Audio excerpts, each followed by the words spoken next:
Yo, je voulais partager petite notion. Là, je suis en train de manger, c'est la pause de mon petit. C'est la pause déjeuner de mon stage. J'ai 30 minutes. Je voulais partager cette réflexion de. T'arrives à faire ta séance de sport, mais t'arrives pas à faire d'autres choses sans procrastiner. Je veux dire, c'est par exemple, tu dois réviser tes cours ou t'as un business sur lequel avancer, sauf que tu procrastines dessus. Par contre, faire ta séance de sport, refaire ton programme chaque semaine pour l'améliorer, ça t'en es capable. Désolé, je vous reprends. Donc, comment faire en sorte de plus procrastiner? Donc, moi, ce que j'ai trouvé, en fait, c'est de mettre des systèmes en place et de tout automatiser. Par exemple, quand tu te mets une tâche à faire, souvent, elle est assez floue. Et en fait, le problème, c'est que cette tâche-là, tu sais pas par où commencer et quand elle se termine. Donc, souvent, soit tu fais la tâche et du coup, t'es perfectionniste et du coup, tu vas jusqu'au bout et, euh, tu vas jusqu'au bout et du coup, certes, tu termines ta tâche, mais tu la termines pas du tout dans les temps ou ça t'a pris trop de temps pour ce que c'était et du coup, ça t'apporte pas assez de résultats.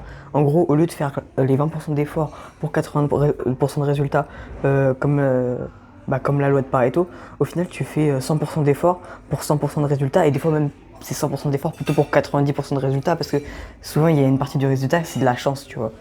Donc il y a quand même une partie du résultat qui est de la chance. Voilà, où tu peux pas prévoir. Donc soit tu fais ça, et c'est compliqué parce que souvent, ça te donne, tu peux, en fait ce que je veux dire c'est, soit tu peux prendre du temps à passer à la tâche, parce que tu sais que tu vas pas être dans les temps, et tu sais que tu t'es mis 2 heures pour faire le truc, mais tu sais qu'au bout de 2 heures, t'auras pas terminé. Donc, si tu mets des tâches précises, des sous-tâches précises à ta grosse tâche que tu dois faire dans la journée, d'ailleurs fais-le plutôt le matin ou à un moment de la journée où tu sais que t'es frais, que t'es chaud et que t'as envie de tout défoncer, et ben si tu fais cette tâche-là, genre, type, faire, comment dire, tu mets des sous-tâches dans ta tâche, chaque sous-tâche accomplie, déjà ça te donne un petit shot de dopamine, donc ça te permet de tenir sur le long terme de la tâche, et en deux, ça te permet de mieux diviser ton temps, et en trois, en plus de ça, ça te permet justement d'appliquer la loi de Pareto. Ok. Et ça te permet justement d'automatiser et juste de focus à fond, sans te poser la question de ah oui, et maintenant que j'ai fait ça, est-ce que je dois faire ça, etc. Donc en fait, avant de faire une tâche, prends 5 grands max. En vrai, 5 minutes, des fois c'est un peu trop court. Donc prends vraiment 10 minutes pour déterminer toutes les tâches que tu dois faire et pour déterminer c'est quel réel but de ta tâche. D'ailleurs, si ta tâche, pour l'input que tu vas y mettre, donc le nombre d'heures ou d'efforts ou d'énergie que tu vas y mettre, ça ne te rapporte pas assez d'output, ne la fais pas.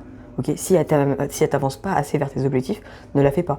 Mais si celle-ci te donne assez d'input ou d'output, fais-la. Si pour un minimum d'input, tu as assez d'output, output c'est le résultat, input c'est les efforts que tu vas mettre dedans, ou ton temps, ou autre chose, ou de l'argent. Euh, Si par exemple tu as une même tâche qui demande le même nombre d'inputs, si tu veux, donc la même énergie, la même quantité d'argent, alors fais la tâche qui demande le moins d'input pour le même nombre d'output, donc le même nombre de résultats. Ok, voilà.